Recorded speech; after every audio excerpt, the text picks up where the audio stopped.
You are listening to SPN, the Sports Podcasting Network. وتكلم من هناك لشوارزنيجر.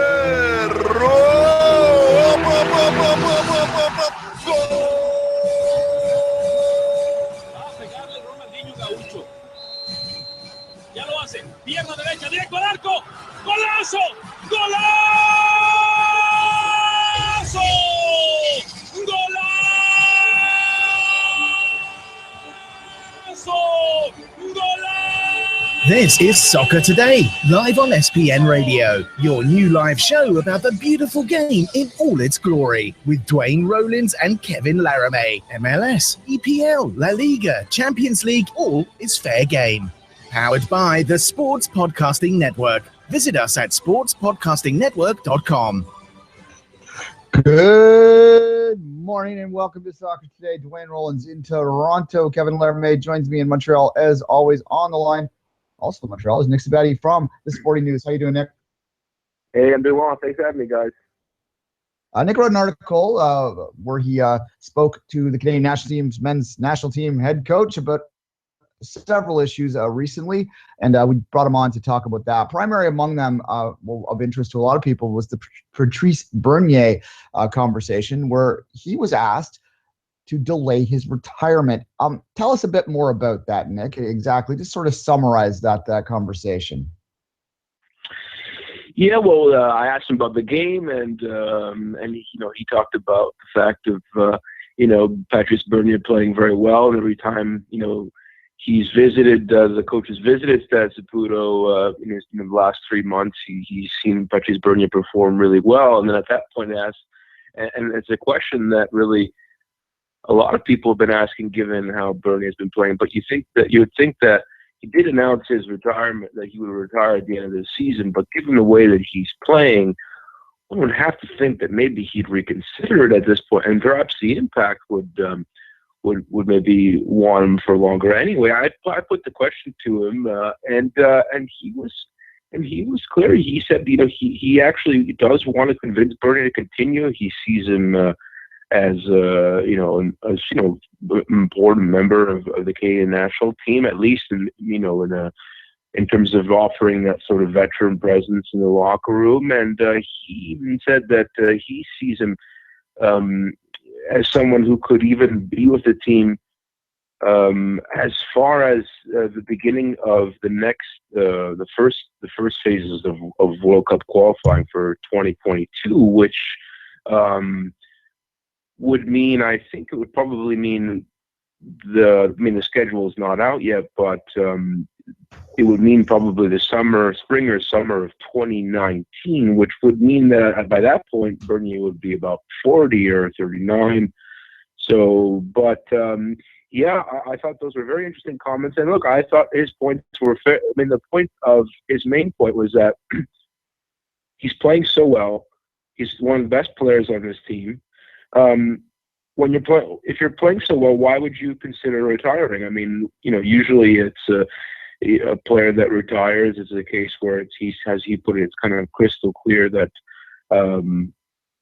you don't really have it anymore, but clearly Bernier does. So it's going to be interesting. Bernier did a whole press conference at the beginning of this year to announce that he would retire, that he would take up a coaching role at the academy, the Impact. And so I sort of joked with him about it sort of earlier in the year, but as the season progresses and with these comments now from Zambrano, I wonder if perhaps there could be a change of heart. Perhaps we could see Bernier again next year, but obviously nothing set from his part, but certainly something to keep an eye on. Yeah, when Patrice came back home, got back to the Montreal area, it sort of never seemed like he'd ever leave there. So I'm wondering two questions on this, whether you think that the Impact would want him back. Clearly he's playing very well, but you think that they'd want to continue on with another year of him at his age and so on and so forth next year, and or whether he might be willing to look at other options close by that would sort of reduce his travel time and allow him to sort of do both a dual role of like coaching and still playing. similar to maybe what we're seeing with Drogba in Arizona, where he's only playing home games or something like that? Is there some kind of scenario you can see that might see Patrice Bernier stick around a little longer?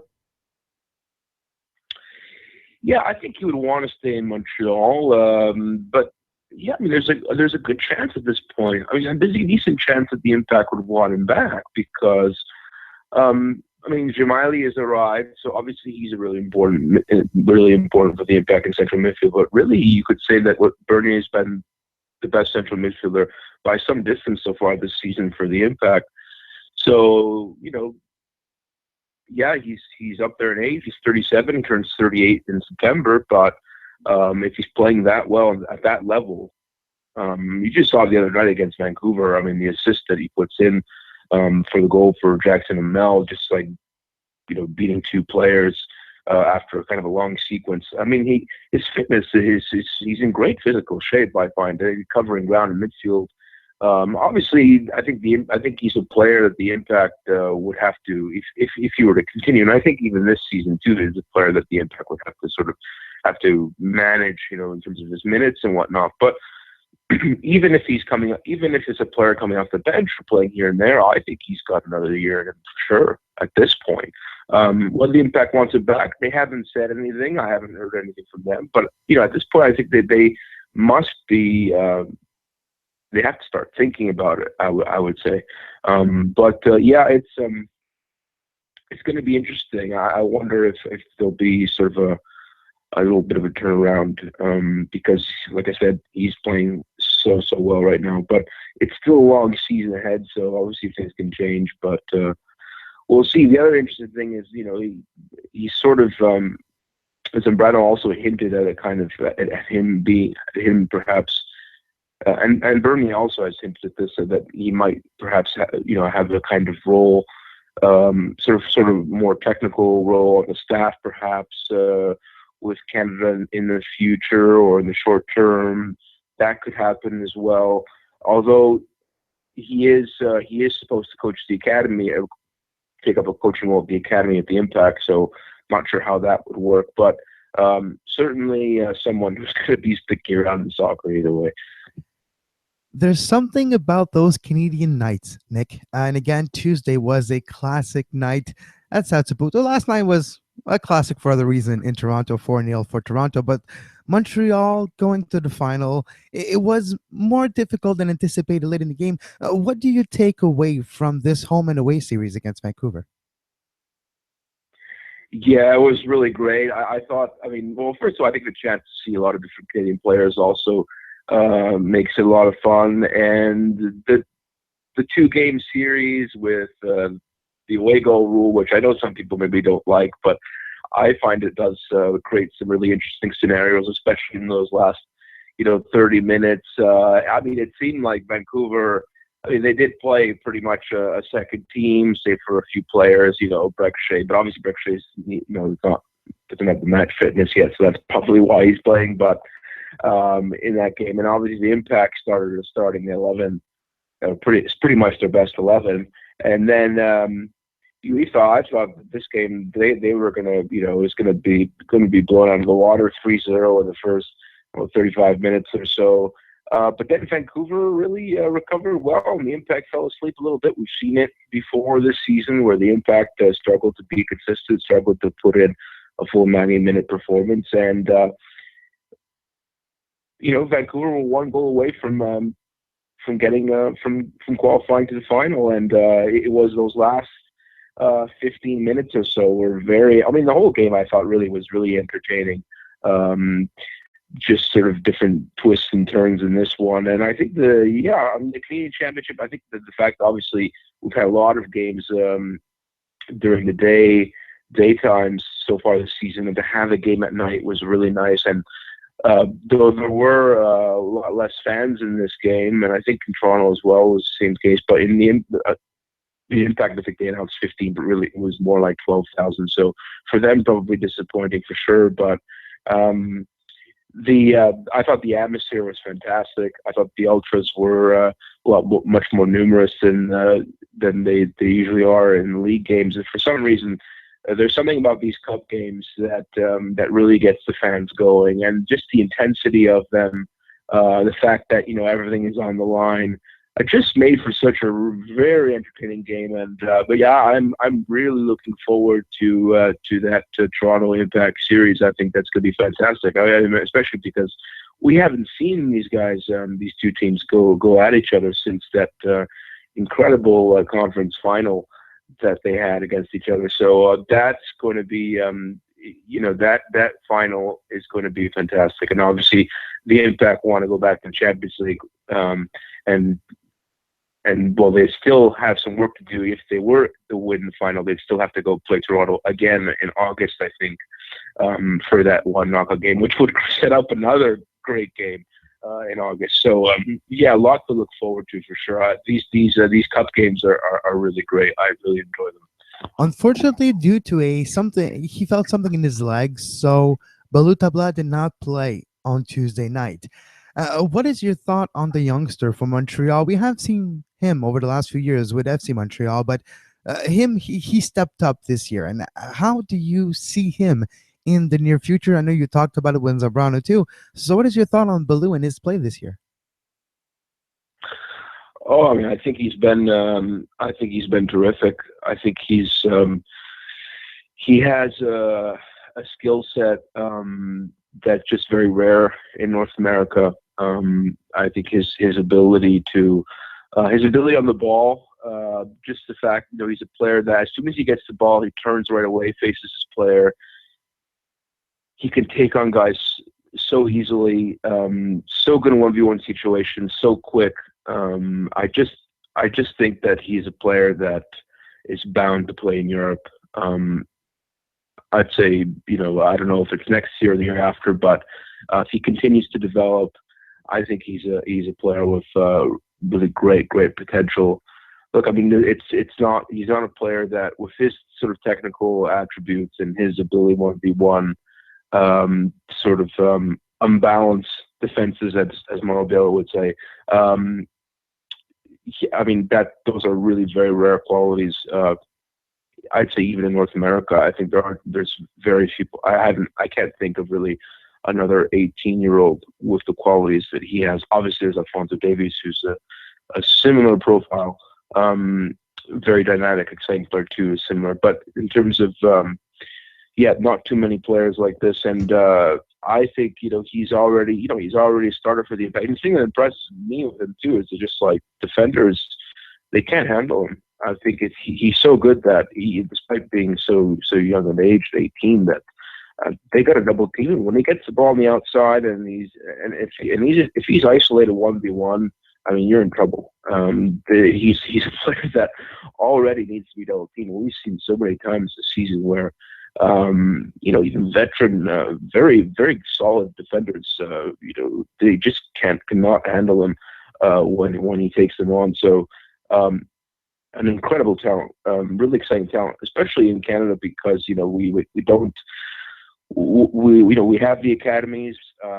They're fine at developing maybe more defensive players, but the real challenge is to develop those guys in the final third with those sort of creative qualities, and Balou definitely has that. The question is, will he play for Canada? He's born in Ivory Coast. That's going to be obviously that's a big talking point because it seems to me, I mean, he seldom talks to the media, and I don't think he's really. I don't know that he did. I think mention it once in an interview last summer. I think about his. I think I'm maybe you have to maybe go and check this again, but I think he may have mentioned his desire to play for Ivory Coast, but it certainly seems like he does want to play for that country. Obviously, Didier Drogba is his favorite player. He was born there. He does feel like there's an attachment there. So I think for the Canadian national team, it's going to be really important to get him on because, look, I think he comes into this Canadian national team, and I think he starts pretty much right away. I think the Canadian national team, obviously with their struggles to create and score goals, really need a player like this. And he could be a key player for many years to come. So, I spoke to Zambrano, and he's only been here 3 months, but I find he's He's moving quite a bit on the player front, and he's already spoken to Tabla twice, and he's going to speak to him again soon. He plans on meeting with the family. He told me this month in June. So I think it's going to be difficult. It's going to be difficult to convince him. That being said, it's true that I don't know what the Ivory Coast player pool looks like. But obviously it's a very good soccer country. They have a lot of players. So I don't know if Balou fits in there. I don't know if they've had a look at him yet. It's obviously for him, it would be a riskier move to go with Ivory Coast in a way, but obviously perhaps there'd be more visibility from a sort of global soccer standpoint. But if he decides to go with Canada, he's got, I think, a huge place to play there. So it'll be up to him to decide. But I think I suspect he'll take his time with it. But it would be really terrific to have a player like that on the Canadian national team, and if he continues to develop, especially. He will be 27 by my count in 2026, which might be the selling point that could swing them. Pretty much a guaranteed World Cup appearance, as opposed to sort of rolling the dice a little bit, because African qualifying, as we all know, is very difficult. You continue on that vein. You talked to Zambrano about Alphonso Davies as well. It sort of indicated in the article that he didn't see any indication that Davies would not play for Canada. Was that the take you got from that? Yeah, no, there wasn't. That seems like it's only a question of time. Really, I don't think there's any concern on that front on whether he'd play elsewhere. I think he's and Zambrano's. He's as soon as he becomes a full citizen. I think Zambrano's going to call him up pretty much right away. I don't think, even despite the fact that he's only 16. I don't think he would have any hesitation to call him up. Maybe I don't know if he'd be a starter right away necessarily, but certainly would be a player that would offer something. Because look, I mean, he comes into games. We saw it again against the Impact. He comes in and scores pretty much within 10 minutes or something. I mean, he's a player that really has a way to. He's not afraid. He comes into games. He makes an impact immediately. He makes his presence felt. He's electric. I find that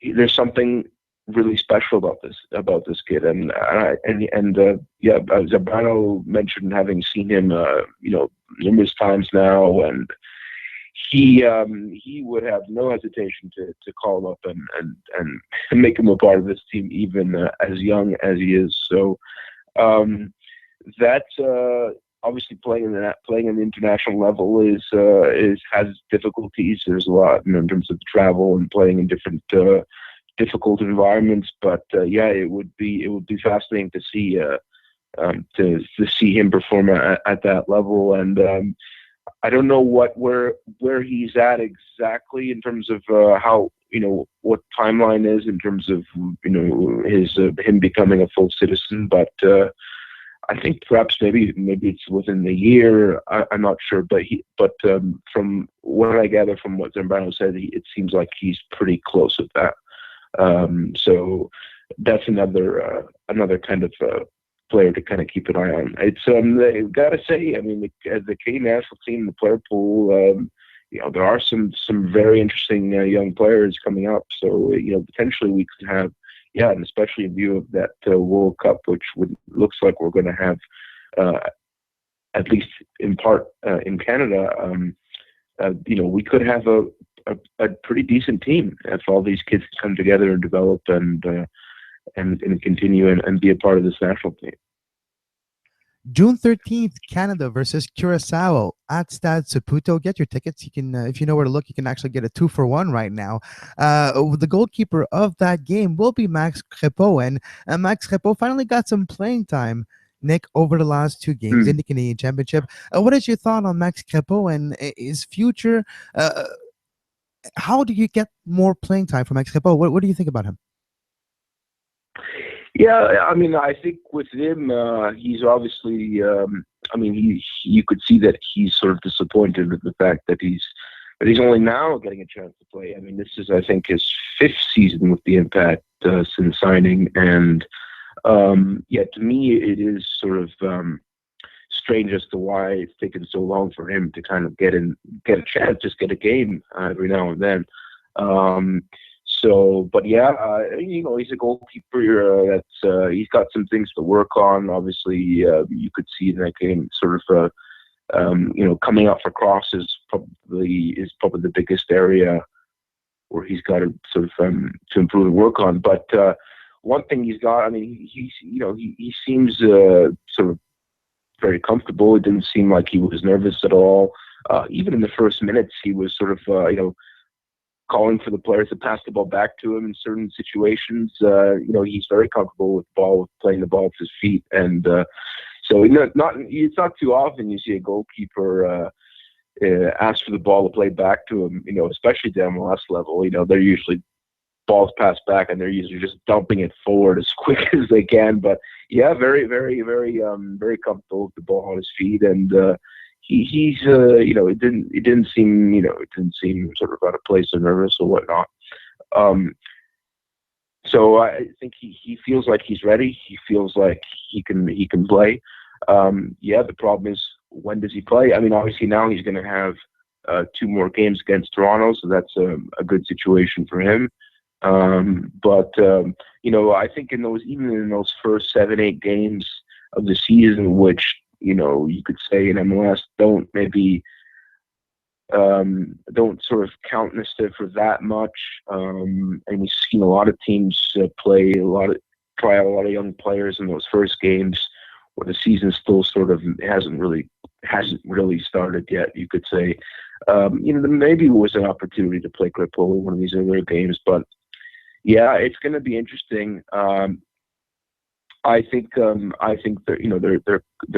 we could get to a point where he would ask to leave, where he would ask for a transfer, or perhaps wait out his contract and leave. So if it got to a point where he felt like he didn't see the opportunity for him to play, it could get to that point. It hasn't yet, but because I think there's been some frustration on his part, the fact of not having played. And he's 23. I mean, it's young, but at the same time, it's not. I think he feels like he can play. So it's an interesting situation to monitor. And obviously, Zambrano and even the previous national coach, they obviously feel highly about him. He's been called up again with the national team. He's pretty much second goalkeeper, or third perhaps. So, and he played a good game against the United States.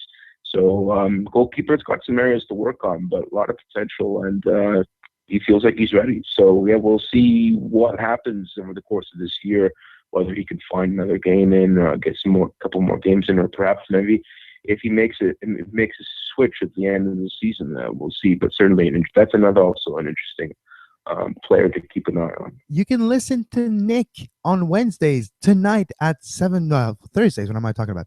7 p.m. Impact This Week on TSN 690 Montreal. And you can read Nick on the Sporting News. Nick, thank you very much for your time. Hey, thanks, guys. Have a good one.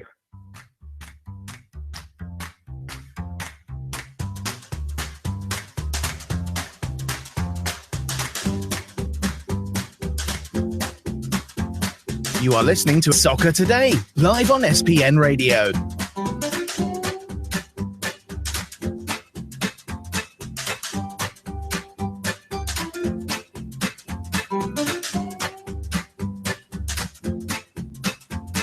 Visit sportspodcastingnetwork.com for more. Wednesday, Thursdays, Duane, I'm all confused. It's all the same. It's the summer starting. There's no Premier League. I'm all confused. There you go. Yeah, it's plus Monday this week, Memorial Day this week in the United States, which kind of is a quasi holiday up here for some of us, because a lot of people, take the day off because they work in fields that have American context, so there's not much point them doing much work. So alas, it's confused us all, back-to-back kind of short weeks. But that's okay, because the sun was out yesterday. down at BMO Field. I was to enjoy what was a pretty decisive 4-0 victory. We're going to break that down in about 5 minutes, but let's unpack a little bit about what Nick said there and sort of move on. The blue stuff is, I think, the one that's going to get a lot of people frustrated up here in Canada. Look, to me, as I said to him, the selling point is two-pronged. A, you're not going to play for Ivory Coast for several years. Let's be honest, kid. And I mean, that's not dismissing his skills, but if you want to play international football immediately, Canada's your option, which is not a great argument necessarily because it's essentially admitting that we suck. And B, and the bigger one is Ivory Coast is no guarantee, even though they have a great team, they have zero guarantee they're going to make World Cups. Just look at African qualifying all the time. Canada, if they do in fact win this bid and everything appears that it will, they can guarantee it. You're going to a World Cup. You'll be 27, barring an injury or something, obviously, but you'll obviously be part of the plans at that point. So that's your argument. But whether or not the siren call of the homeland and Drogba and all that is too much to ignore, that's going to be the question there, Kevin. Yep. And the fact that Drogba played for Montreal and created some relationship with Balou, it's kind of unfortunate for Canada if you want to look at it that way. But Canada still has some arguments. And not only that, the role that he would have potentially for the Canadian men's national team is a lot bigger. It's under the bright lights. And what's more efficient? Let's just use the context we live in with the Javinko situation. Javinko was making a lot less money with Juventus than he is with Toronto. Javinko's star was a lot less shining in Juventus than it is with Toronto. He is considered a star, a rock star, a superstar here. He was just a rotation squad player in Juventus, and you have that difference. So being that big fish in the small ponds does have its financial reward. Being in a market like Canada could be sponsored by the same sponsors as the national team, and those financial gains can rival, and if not surpass, the one that he can get being an Ivory Coast player. So there's a lot of financial gain that could be beneficial to Balou playing for Canada. Yeah, Nick kind of hinted at the other aspect though that may be influencing them, and that is whether or not the perception is that if you're playing for a national team like the Ivory Coast, that's going to increase your value. It certainly does. It certainly would give him a better opportunity to move to a country like England to play in the Premier League if an opportunity provided it, simply because of the rules that they have around transferring in for foreign players. Canada's ranked outside the top 50. The Ivory Coast is not. He could go in if he became a national team player, say in the next couple of years, he starts to get regular call-ups for the Ivory Coast, and then a Premier team came sniffing, he could make that move and get that work transfer without a problem.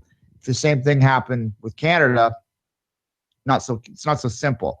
He'd probably get it, just like I've spoken to people about the Kyle Lawrence situation and the possibility of him moving to England, for instance, and they all seem to suggest that there wouldn't be much of an issue getting Kyle Larn a work permit, but there's still that question. So there's those factors to play in as well. But it is nice to see, and increasingly, when you're talking about Alphonso Davies, the other young player in this, and the other young player in this equation, it is nice to hear. Again, another voice suggests that this seems like it's almost a done deal. Could you imagine, real quickly before I let you jump in to finish this block?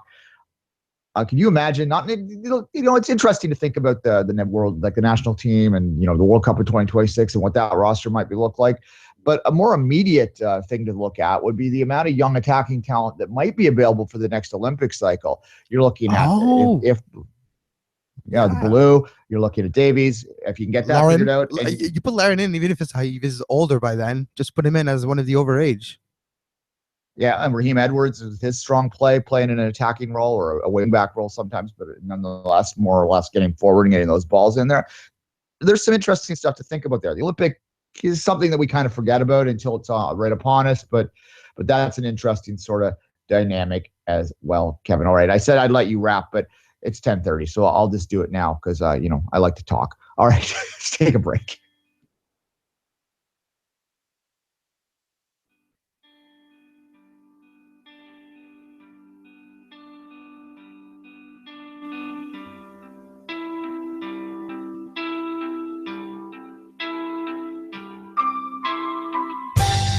You are listening to SPN Radio, powered by the Sports Podcasting Network. Visit sportspodcastingnetwork.com for more.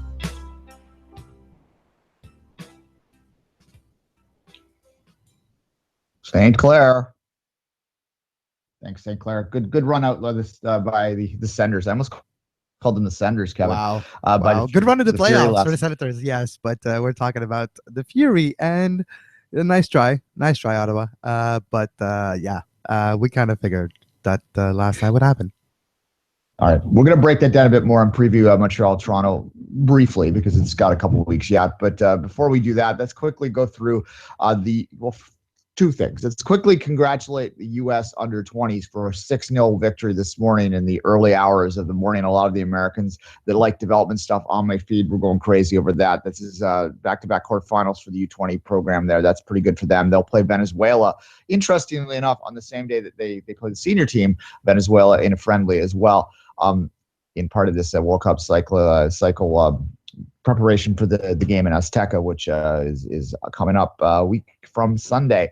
But let's look at the U.S. Open Cup matchups now, and a lot of them are kind of ones we've seen before. But I'm just going to go through them, and then maybe Kevin, think about what I'm saying and which one is going to interest you the most. Okay, you ready here? I already know, but we'll see. All right, so the New England Revolution versus the Rochester Rhinos. That is your first MLS matchup. You've got New York is purple. You've got the Red Bulls and the NYCFC, whatever. You got the Philadelphia Union and Harrisburg City Islanders. That one's happened a few times before. DC United versus Christos FC, which is an amateur team from Maryland. That is a Maryland derby, I guess. We're Baltimore. DC, but you know what I mean. Anyway, so it's a very close, and it's an amateur team.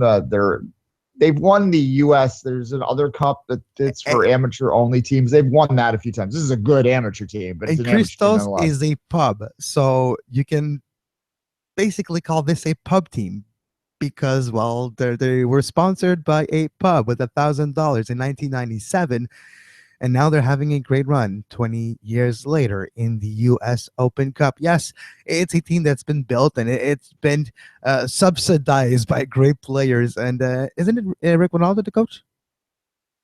No, it's not Ronaldo, but it's coached by someone who's has some NCAA stuff there. Exactly. It just felt like an Eric Ronaldo type of U.S. Open Cup KFC type of run, but it's that Cinderella team this year. Yeah, it is a pub team technically. However, it is unlike most pub teams in the sense that these guys don't have beer bellies. They're the photo of them. They're pretty young and athletic looking, but nonetheless, they're up against DC. But anyway, FC Cincinnati, Columbus Crew. That's an intriguing one there. Atlanta, Charleston. We've got North Carolina FC, Houston, FC Dallas, and Tulsa. Sporting Kansas City, Minnesota. Blah, MLS matchup. Another Colorado Rapids, OKC. Not OKC Energy, obviously, because the other one's not there anymore. LA Galaxy versus Orange County. The Orange County, the OC versus LA. So there you go. You've got a bit of a thing to look at that there. The first derby of the future derby, right? Because Orange County, formerly known as the Blues of Orange County, and now the affiliate of LAFC. So it's kind of like the first installment of that derby. I said Alicia finally gets to play an MLS team again after a couple years walking in the wilderness. Our friend out there, San Jose and San Francisco. That one's Duane. Is it the ghost of Chivas? So the ghost of the goats are playing in the U.S. Open Cup. Yeah, well, there's a couple things. Yeah, Alicia Rodriguez, we're talking about here. Of course, is a well-known voice that's been writes for MLSsoccer.com now and has been around for a long time. We've had her on the show a few times. She sort of adopted the Orange County team while she was waiting for LAFC to start back up. Anyway, so we like Alicia, so we wish her well there. It'd be fun to watch the Galaxy lose too. San Jose versus San Francisco and Cascadia Derby, Seattle, Portland, blah, whatever. What one jumps out at you, Kev? Christos, come on, they have a chance to beat DC United. They beat Chicago. They have a chance to beat DC United. Okay, right, it wasn't another type of it wasn't the Fire, but yeah. I feel that Christos might have a shot because DC United has to focus on the league big time. And I think that match will be taken as an afterthought. And I do feel that Christos FC might maybe pull the upset, or maybe it's just me being naive and wanting the dream of the cup to happen. Yeah, fair enough. And obviously, that's the one that's going to jump out at a lot of people. But if I'm going to pick another one from that, I will say that Cincinnati Columbus game. It's in Cincinnati first off, so they'll have a big crowd. Columbus will probably put out kind of a rotation squad because they most MLS teams try and get away with that still at this stage. So well, this is the first stage in for the MLS teams, but they try and get away with that. The games that I don't want to watch, and that's why I kind of went bleh when I saw them, are the all MLS matchups at this round, because the all MLS matchups at this round are chess matches essentially to see who can get away with putting out the worst team half the time. Some of them are putting out the worst team to try and selectively lose it. Others are trying to put out the worst team in the hopes that maybe they'll slip by and can get deeper in this thing by again, it's a chess. That's why again, we talked about this the other day.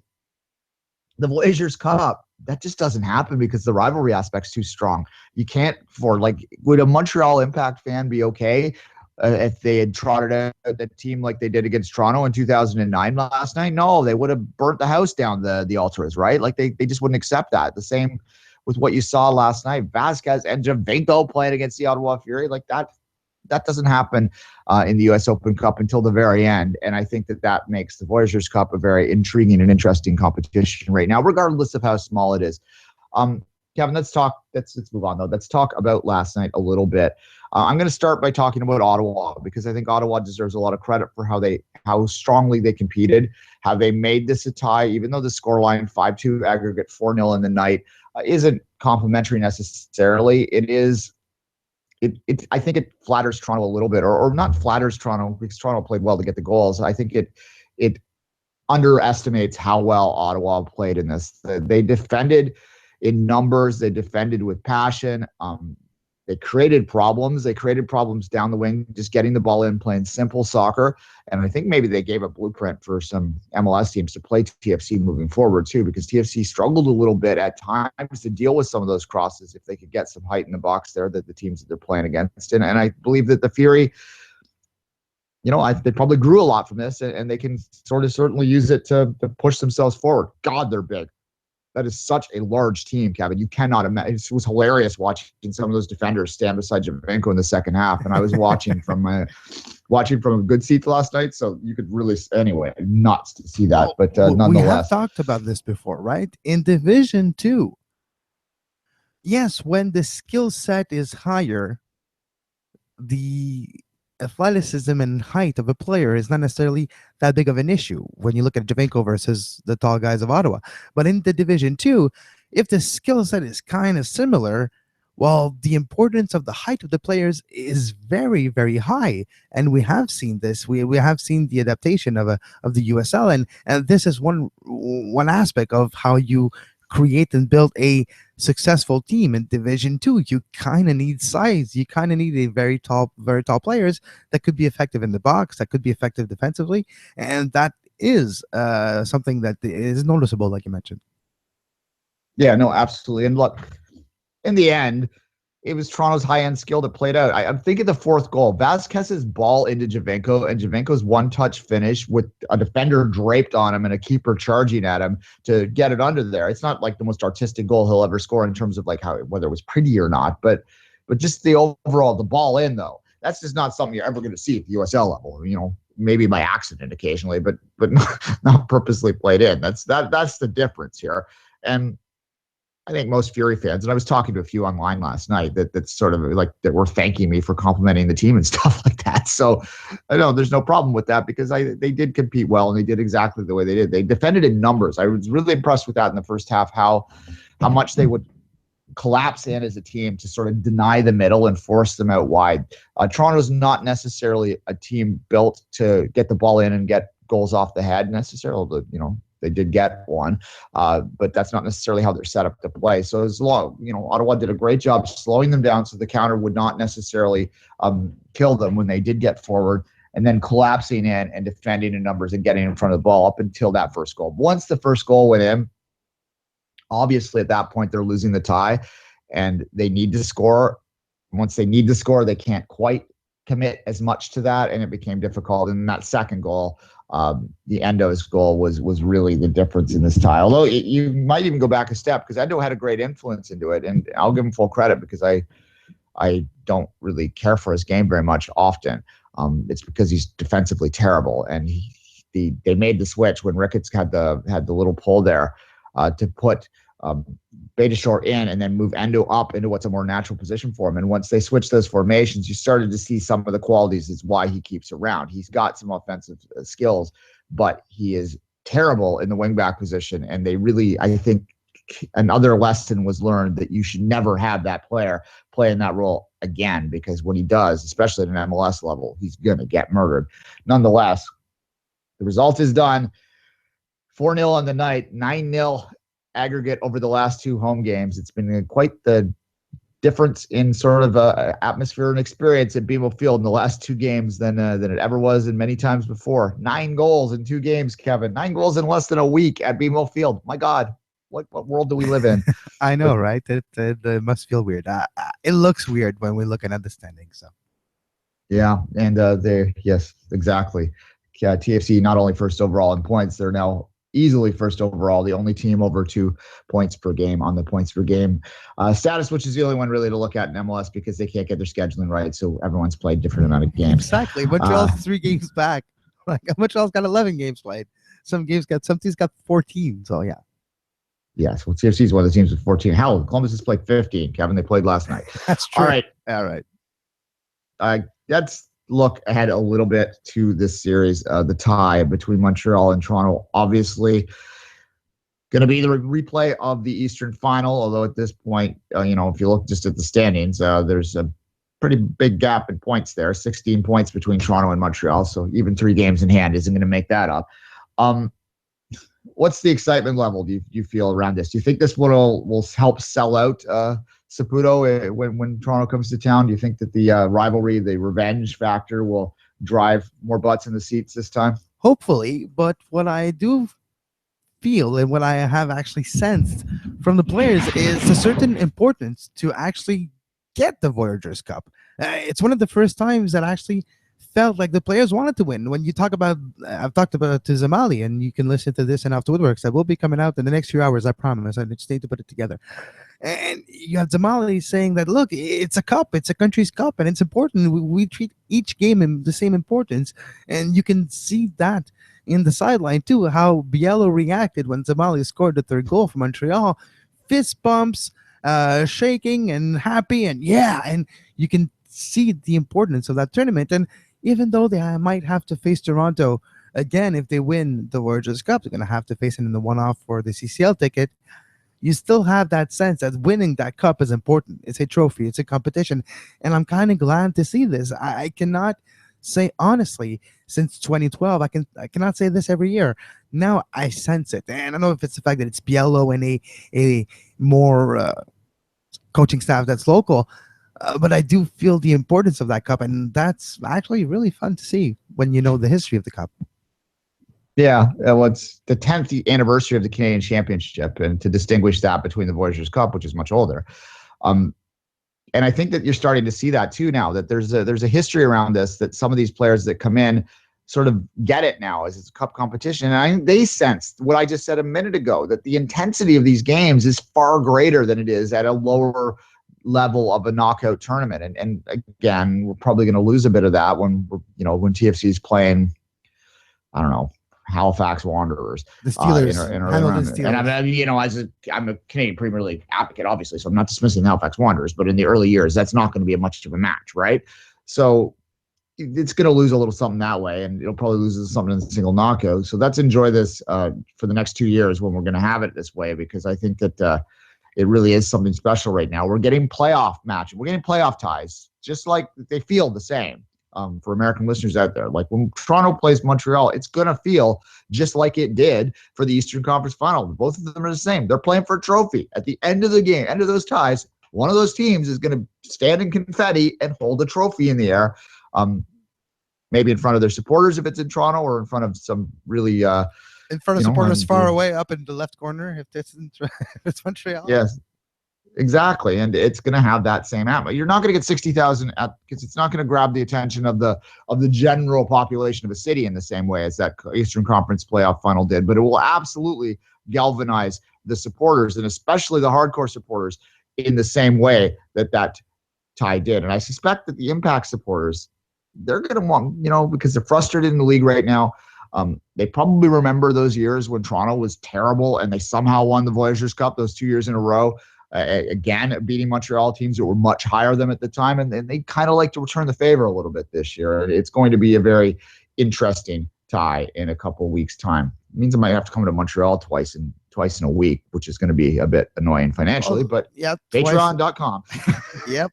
And so the 13th, Canada plays Curacao, and on the 21st, Montreal plays Toronto on the first leg, and then it's next Tuesday at the 27th, the second leg. So May 21st, first leg of the Canadian Championship final. We finally got rid of that sponsor, Duane. Canadian Championship final, first leg 21st, and the 27th, the second leg.